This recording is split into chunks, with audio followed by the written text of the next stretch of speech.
The X Zone Radio Show with Rob McConnell is largely an opinion talk show. All opinions, comments, or statements of fact expressed by Rob McConnell's guests are strictly their own and are not to be construed as those of the X Zone Radio Show or endorsed in any manner by Rob McConnell, Relmar McConnell Media Company, the X Zone Broadcast Network, its affiliated networks, stations, employees, or advertisers.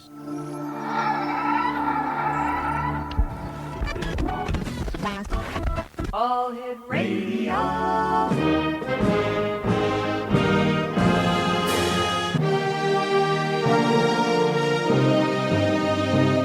Welcome to the X Zone, a place where fact is fiction and fiction is reality. Now, here's your host, Rob McConnell.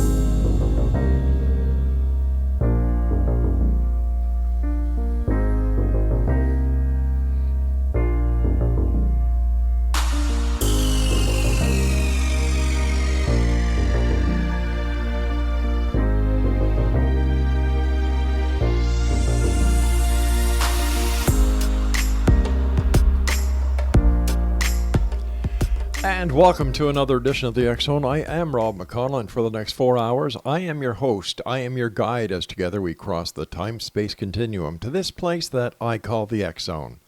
It's a place where people dare to believe and dare to be heard. It's a place where fact is fiction and fiction is reality. And the X Zone comes to you Monday through Friday from 10 p.m. Eastern until 2 a.m. Eastern, right here on the X Zone Broadcast Network, Talkstar Radio Network, Mutual Broadcast Network, and on Simul TV. If you'd like to send me an email, same email for the past 30 years, xzone at xzoneradiotv.com on all social media sites, Xzone Radio TV. Now, to find out about the programming we have available for you, 7/24/365 on the Xzone Broadcast Network, visit www.xzbn.net. And for the Xzone TV channel programming on Simul TV, visit simultv.com. And in the search engine, simply put, X Zone. X Zone Nation, my guest this hour is Corey Washington, and I had the pleasure of having Corey on a few years ago. Now, Corey is originally from New York City. He is an educator, author, and music historian currently in Augusta, Georgia. He holds both a bachelor's and master's degree in the education from Augusta State University. He has written 2 books on Jimi Hendrix, Nobody Cages Me, and Jimi Hendrix, Black Legacy. And he has also represented the Hendrix estate at 2 induction ceremonies. Joining me now is Corey Washington. And Corey, welcome back to the X Zone. Thanks a lot, Rob. Glad to be back. Hey, Corey, what drew you to write 2 books about Jimi Hendrix? Well, it was kind of interesting because growing up, I didn't really know much about Hendrix at all. Mm-hmm. It was actually a wrestling show that hit me to Hendrix full time, which was Hulk Hogan. Oh my gosh! Come to the ring, yeah, Hulk Hogan. Yeah, come to the ring with a Jimi Hendrix song, and once I heard that, my interest was piqued, and it was like from that point on, I just kept doing more and more research on Jimi Hendrix. Jimi Hendrix, one of the all-time best guitarists ever. Man, that guy could get a guitar to sing on its own without any vocal backups. Right, definitely. It's amazing what he was able to do, whether it was a right-handed guitar, a left-handed guitar, because if it was right-handed, he'd just flip it upside down and play it. He didn't care. Man, I often wondered, how in the name of heaven does he do it? He was just fantastic. Well, let me ask you, Corey, what drew you to write 2 books on Hendrix? Well, the first one I wrote was in 2010. Mm-hmm. It was called Nobody Cages Me. And it was kind of like an introductory book.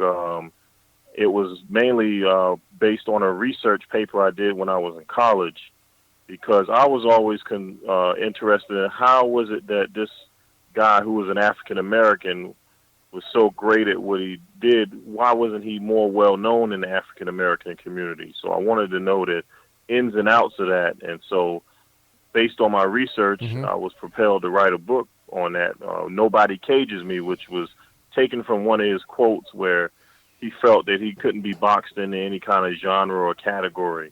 And so that was the first book.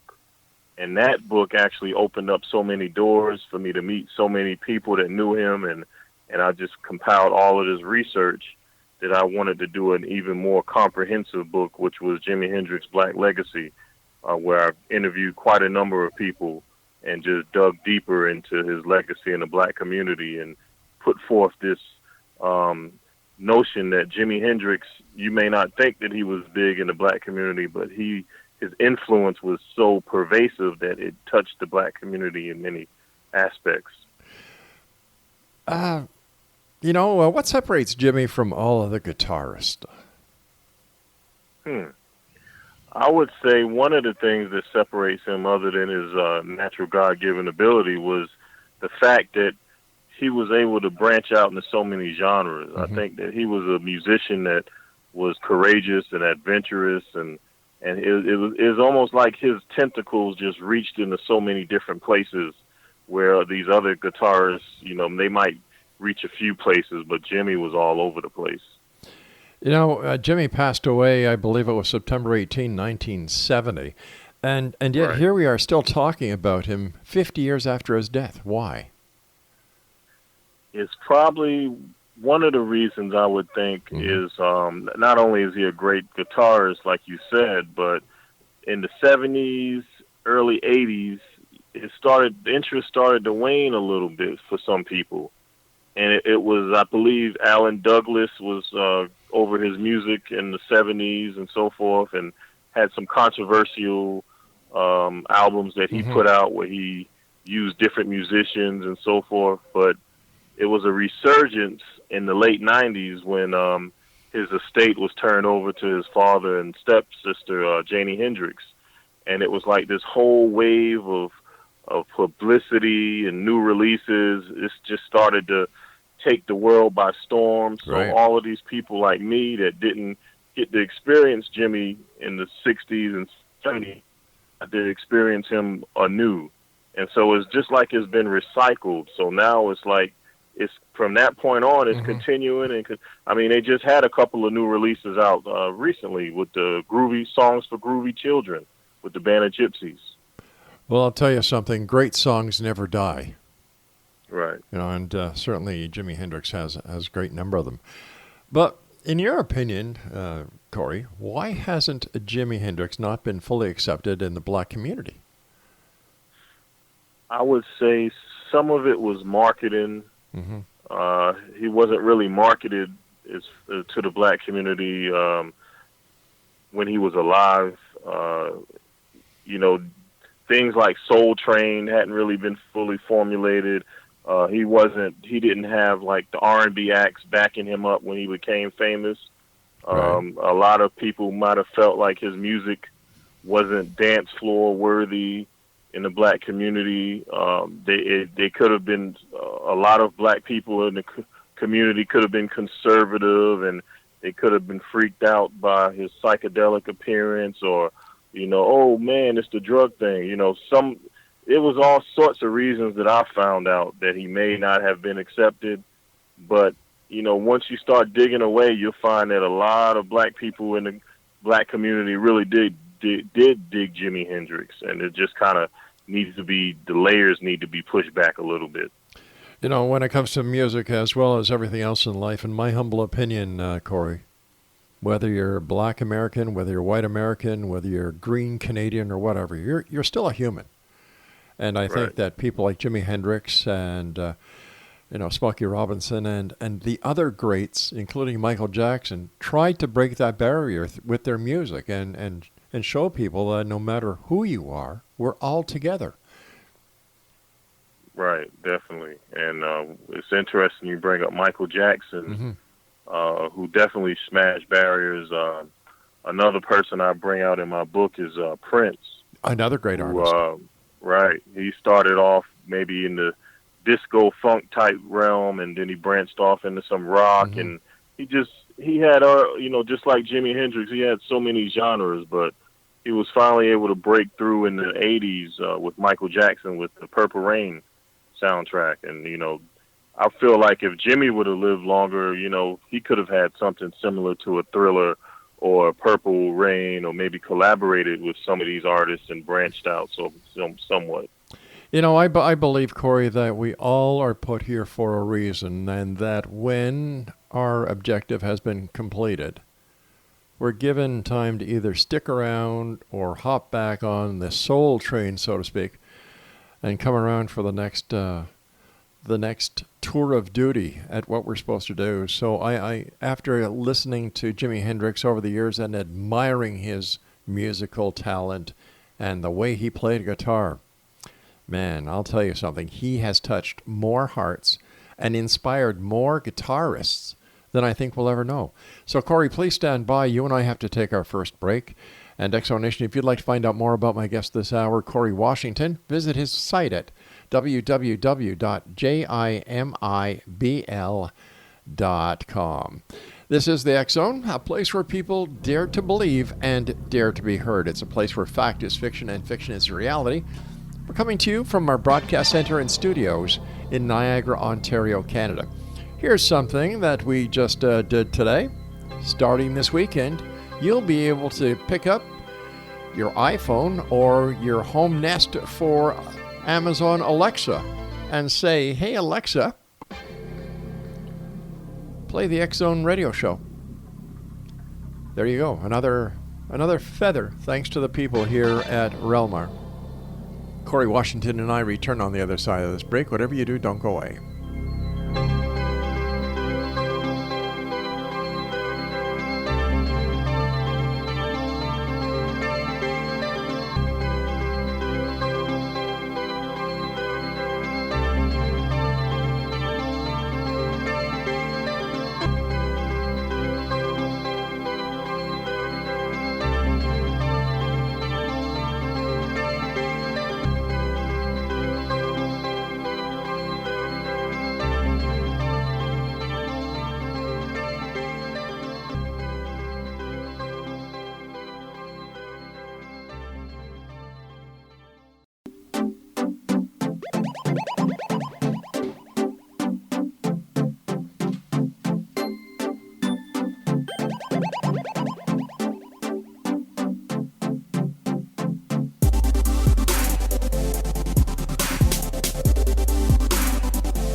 And welcome back. Jimi Hendrix, Voodoo Child, one of his many great hits. Now that's what I call guitar playing. One of the greats. My guest this hour is Corey Washington, and Corey's website is jimibl.com. First of all, thanks for being on the show, and congratulations on your 2 books, Corey.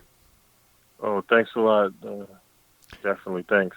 Hey, Corey, what are you doing as an author, a speaker, and all the work that you do, as well as a music historian, to help educate people about Jimi Hendrix?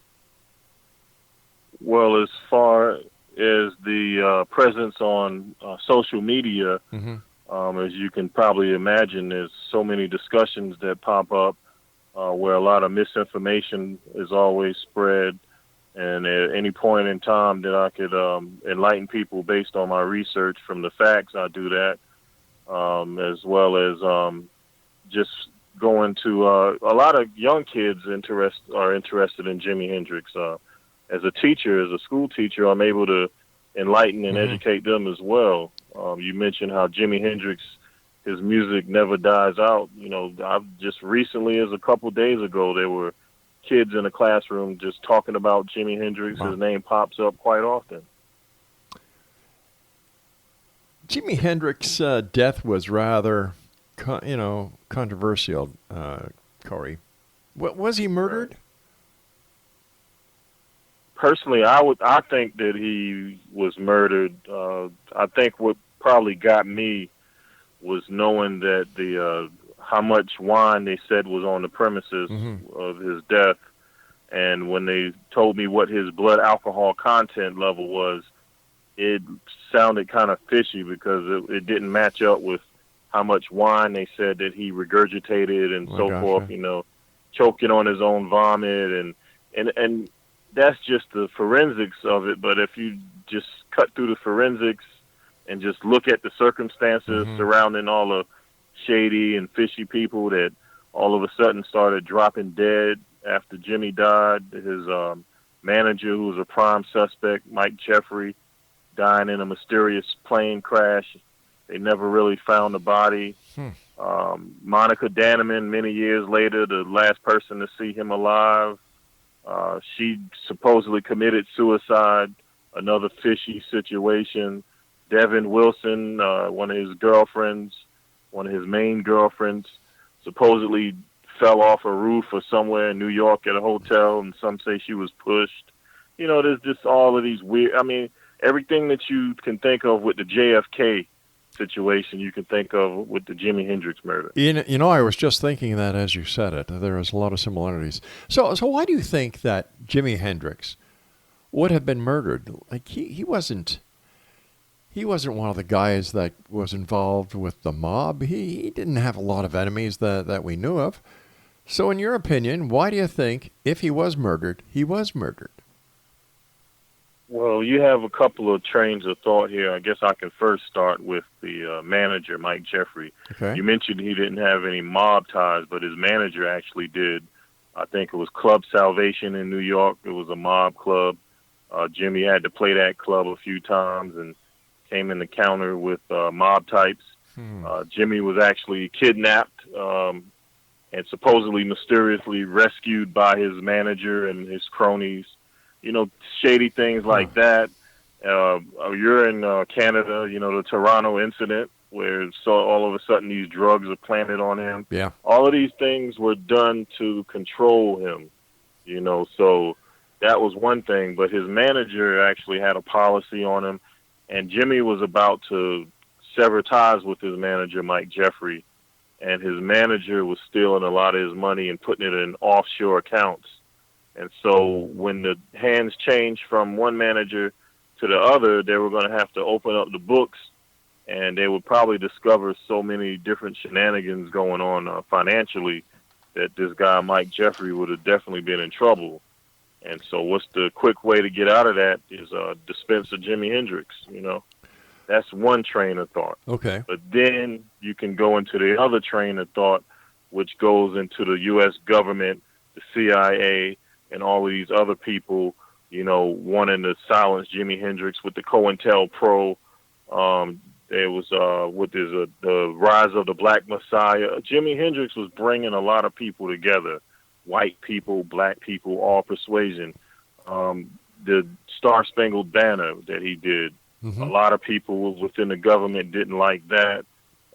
All of these things add up to, what we think of Jimi Hendrix as a great talent, but he made some people at the very top levels of government look at him a certain way. So let's just put it like that. Wow.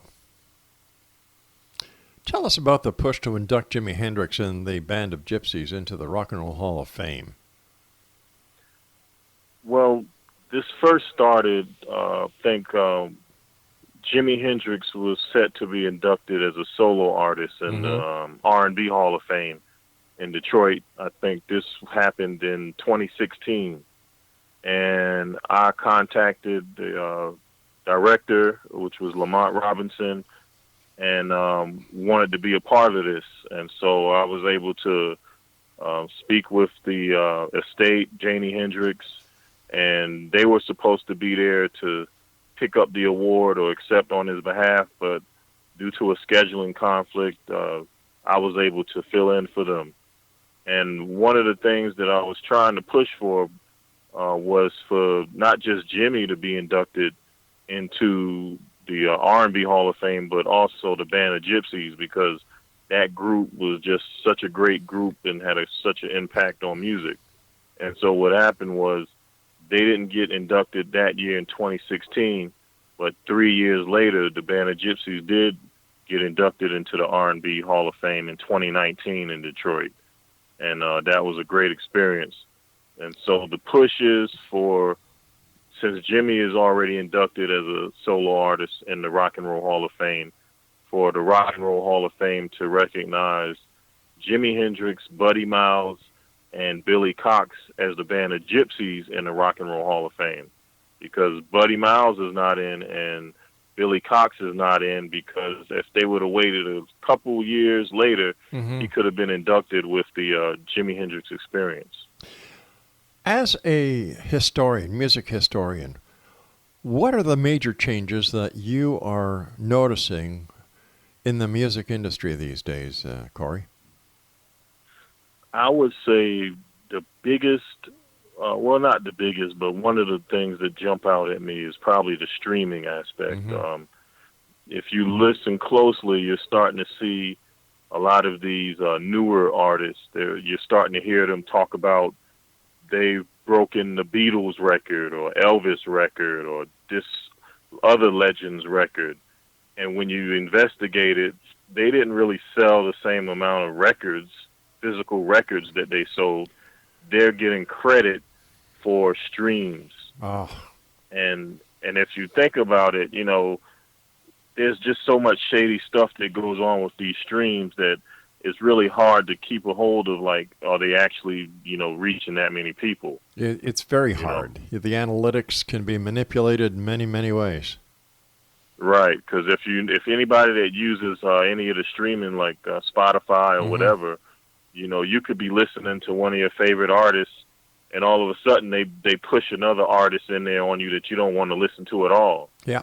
And, you know, if you've already got so many skips, and you either have to listen to this artist or you have to cut it off. And so just imagine how many people they're doing that to all over the world, the millions and billions of people all over the world. So it's almost like they're forcing your hand, forcing these other artists to get these credits for these songs. So that's one of the things that's very alarming, you know, to me anyway. When you look back in time, my friend, and we look at Hendrix, we look at Smokey Robinson, we look at the Beatles, we look at the Rolling Stones. These guys worked their butts off to get where they were today. They just didn't sit behind a desk.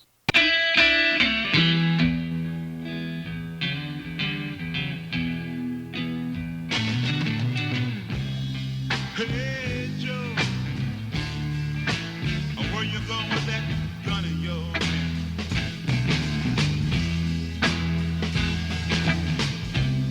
Hey, Joe, I said, where you going with that gun in your hand?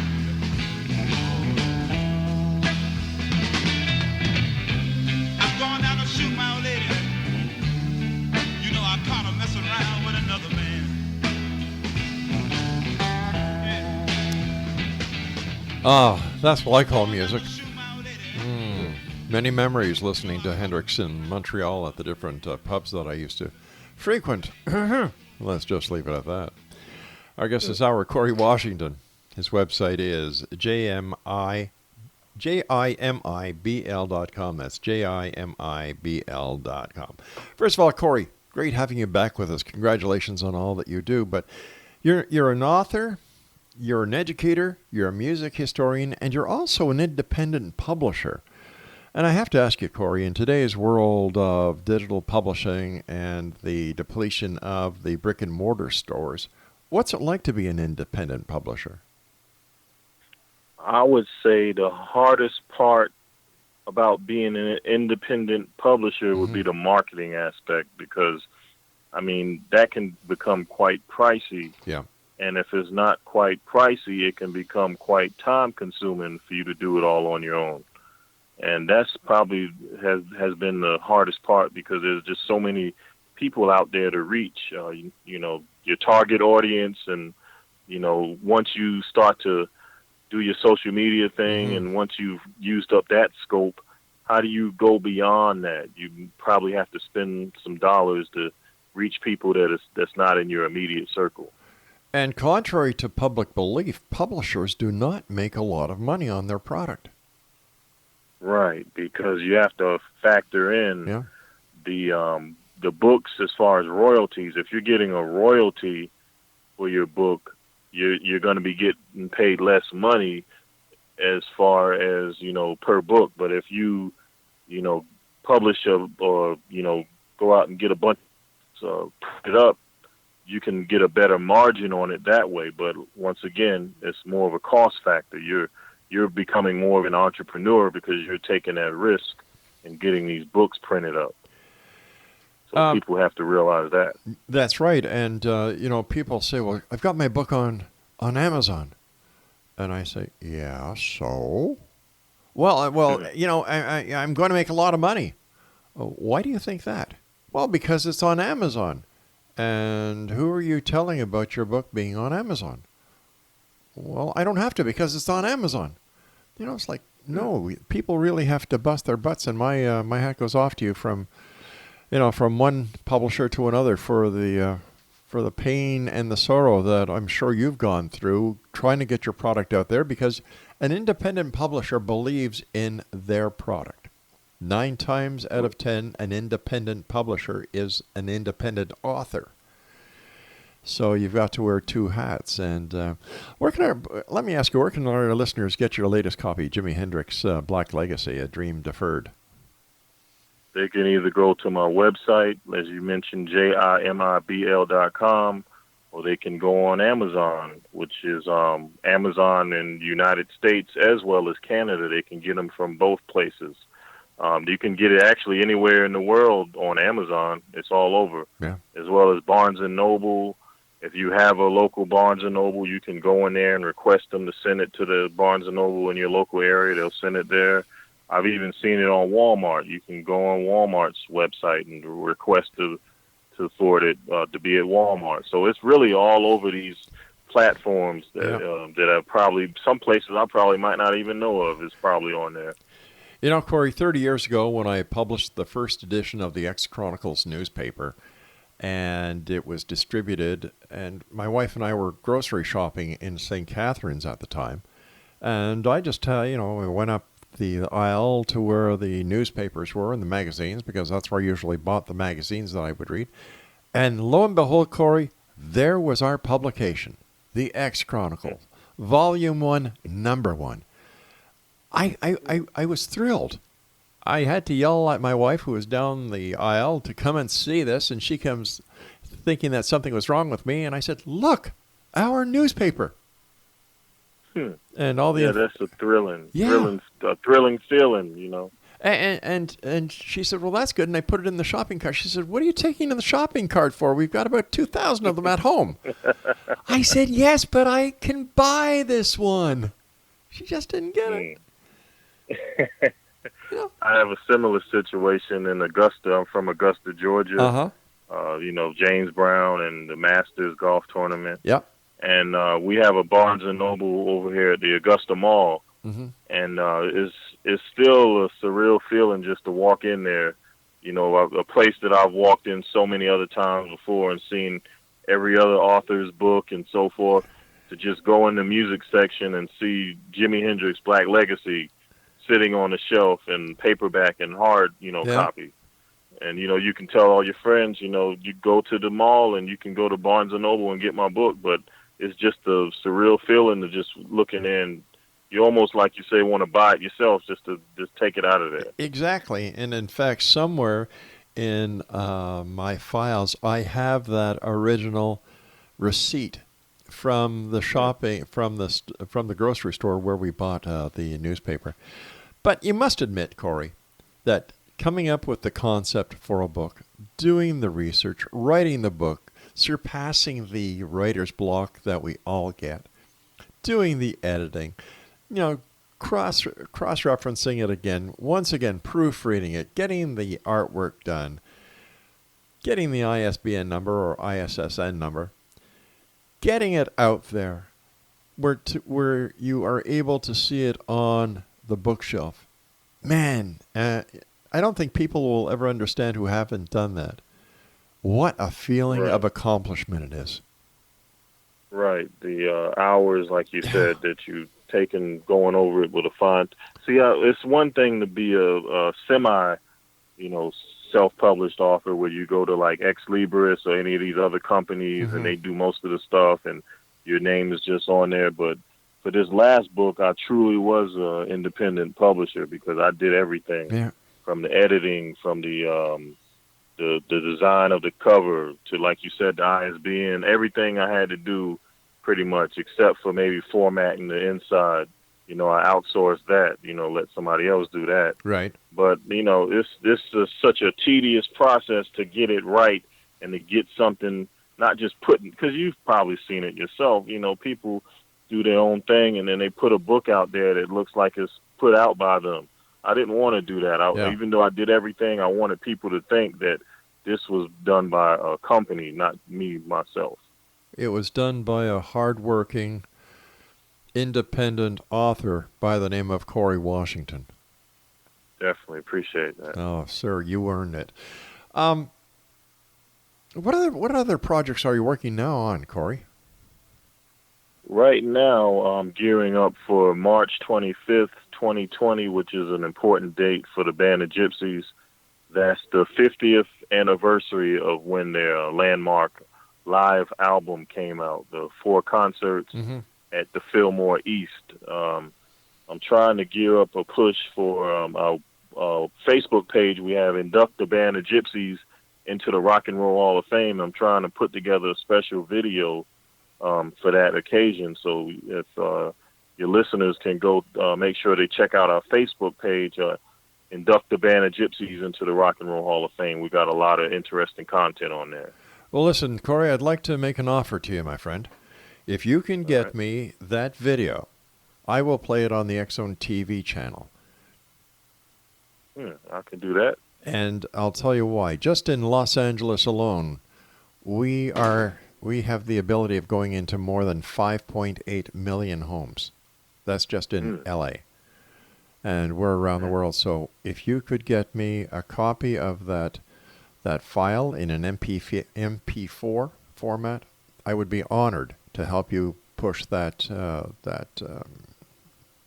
cause of getting the Gypsy Band inducted. All right, I'll definitely do that. Now we got to put a little more spunk into it now just to make sure it's right. Hey, coming from you, I'm sure it will. All right, so you've got that project. You must be very busy at school these days. And let me see.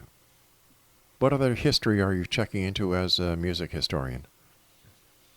Let's see. As far as the musical history, I also cover anything as far as hip hop. A lot of people don't connect Jimi Hendrix with hip hop, but in my book, I'll outline that.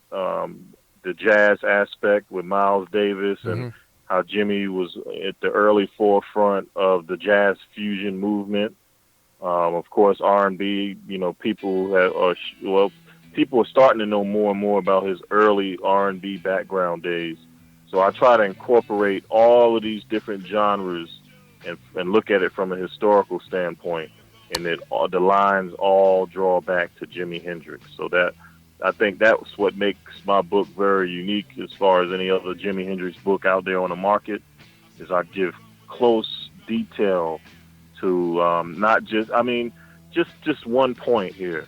Jimi Hendrix had pop success on the pop charts, but he also had success on the R&B album charts, and a lot of people don't know that. Well, let's talk that new information. Let's talk more about that when we come back from this commercial break as we wrap up this hour here in the X-Zone from our broadcast center and studios in Niagara, Ontario, Canada. My guest is Corey Washington. His website is jimibl.com. I heard you shot your woman down, you shot her down now. Hey, Joe, I heard you shot your lady down, you shot her down in the ground. Yeah. Yes, I did, I shot her. You know, I caught her messing around town.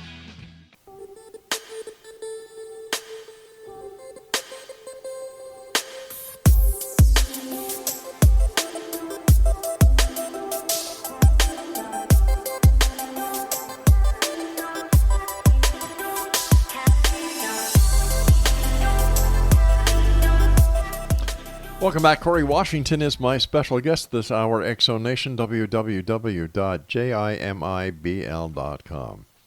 First of all, Corey, thank you so much for joining us. It's a great pleasure talking to you again. And congratulations on your newest book, Jimi Hendrix, Black Legacy, A Dream Deferred. Thank you. Thank you. What do your students think about having a teacher who is the number one authority when it comes to Jimi Hendrix? I tell you what, sometimes I don't even tell the kids that I write a book, but they always find out anyway, and that kind of gives you a measuring stick of, their interest. And these kids, they sniff out things, and sometimes you don't even have to toot your own horn, and they'll come up to you, hey, did you write a book on Jimi Hendrix? So I tell you what, they impress me with that sometimes. Having taught for so many years and being an educator, how has the influence of handheld devices affected the student-teacher relationship?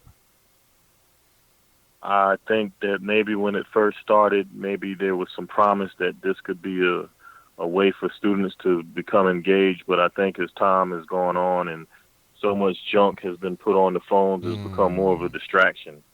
And I'm pretty sure if you see people walking around like zombies with their handheld device, just imagine what they're doing in the classroom if they are in a subject that they don't care too much for. They're going to be attached to their phone at all times. I've had several conversations here on the show with different people about what I see happening because of the handheld devices, the smartphones and the Alexas and everything else like that, Corey. And the other day, Laura and I went out for supper. It was Valentine's Day, so we went to the local restaurant.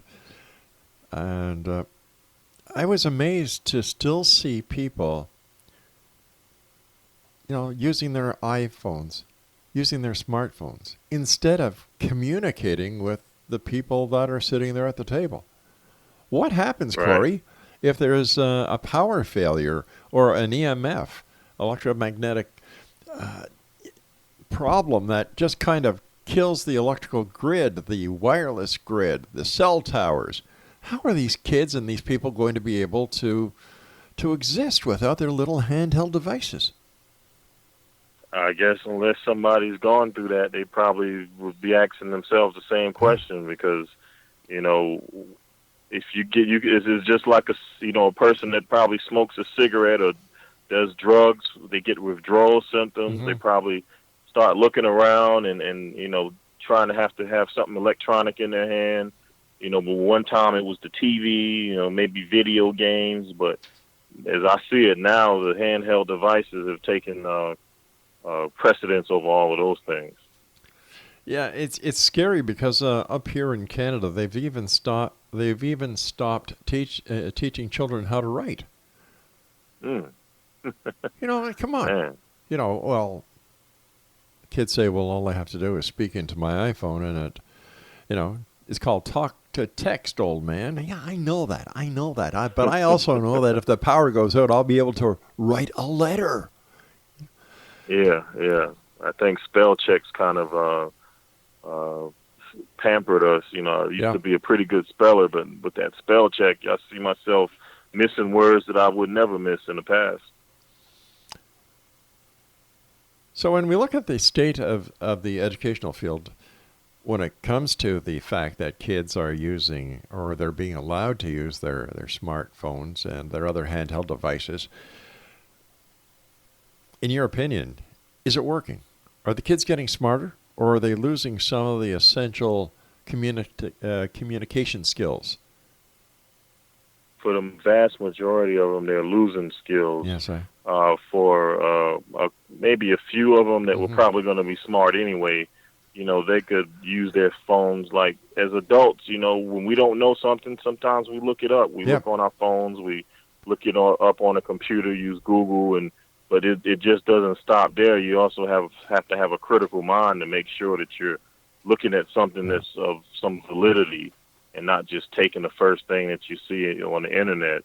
And so if these kids can develop, that sense, I can see where it can help them, but they're just kind of just following fads, trends, and things like that, and it's kind of leading them down a path a dark path, I would say. Hey, Corey, remember the old days when we went to something called a library that had those funny things called books, that you could actually go in and read? And we were talking earlier about self-publishing books, and I'll tell you something. Some of the self-published books that I have seen that have been sent to us by people who want to be guests on the show, man alive, the grammar, punctuation, spelling is atrocious. Yeah, I mean, here locally, I'm part of a literary festival, and we get, all sorts of people sending books in, and I see the same thing. So where do you think the publishing industry is going to be going, let's say 10 years from now, Corey? What's your gut feeling telling you? Well, at one time I would think that things were going to go more digital and so forth, but some of the recent facts and figures that I've seen, they're trying to say that the books that you hold in your hand are making a comeback. So I think that it's going to be kind of interesting. I'm kind of torn, I also have my ebooks as well as books you can hold in your hand, but I think the books you can hold in your hand have been more popular than the ebooks, for some reason. Yeah, I agree with you.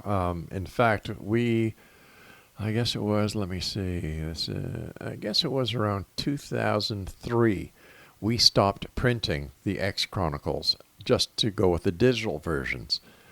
And we're going back to print, because of the requests of the readers as well as the requests of the distributors. And the cost of printing has gone down because they have finally decided and found the technology to use recycled newsprint. So what the heck, eh? Oh, okay. Supply and demand. Yeah, as well. 2 books. Is there going to be a 3rd book? If so, I would have to probably start getting my more. There's more people that I definitely want to interview, but if I can think of a direction to take this thing in and nobody's taking it in, I'll definitely do a 3rd book. But as far as it is right now, I'm more of an activist and trying to get things done on that end. Using my book as a platform, trying to get things done. In all the research that you did for your 2 books on Jimi Hendrix, what was the most amazing or startling fact that you found out about Jimi that you didn't, that no one else was able to discover? Well, it was a revelation that Jimi Hendrix was actually doing quite well on the R&B album charts. Yeah. We all know his prowess on the pop charts, but he actually had like 5 top 10 albums on the R&B, charts. Are You Experience, Axis Bold as Love, Electric Ladyland, The Cry of Love, and My Lord, Rainbow Bridge. Yeah, all of those were top 10 R&B albums. And he had 2 albums that were on the R&B album charts for like a whole year, which was The Band of Gypsies and Are You Experience. So no, I didn't see this information anywhere, and I actually went on Wikipedia and updated all the things on Wikipedia because of that.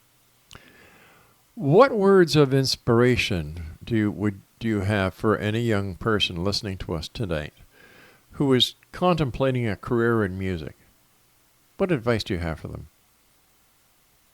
Well, I would definitely tell them that if you can't be original, your career is probably going to be short-lived, but whatever you do, just don't, risk your integrity for a quick buck, because those type of people, if you talk to the people that have done that, they're very unhappy. So definitely don't do that.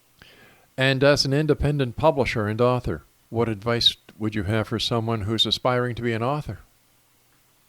Definitely count the cost, know your target audience, and don't be afraid to, think outside the box, and make sure you put out something that people want to read. That's number one. Yeah. Corey, one more time, let our listeners know where they can get copies of your books. My website, JimiBL.com, JIMIBL.com, Amazon all over the world, Barnes & Noble, as well as Walmart. Corey Washington, it's been a great pleasure talking to you again, my friend. Continued success. I look forward to getting that MP4, and I will blast it all over our channel. So thank you for all you do, and I look forward to the next time you and I meet back here in the X Zone. All right. Thanks for all your help, Rob. Hey, you take care, buddy, and my best to your All right. family as well. All right, thank you. Yours too. Good night, sir.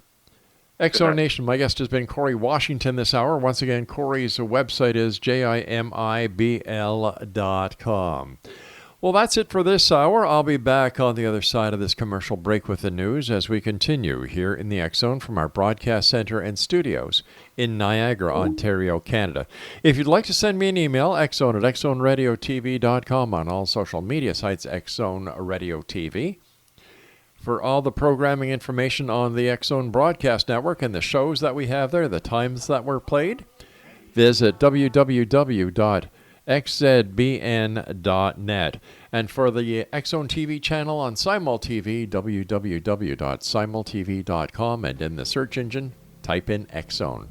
I'll be back on the other side of this news break at 6.5 minutes past the top of the hour, so don't go away.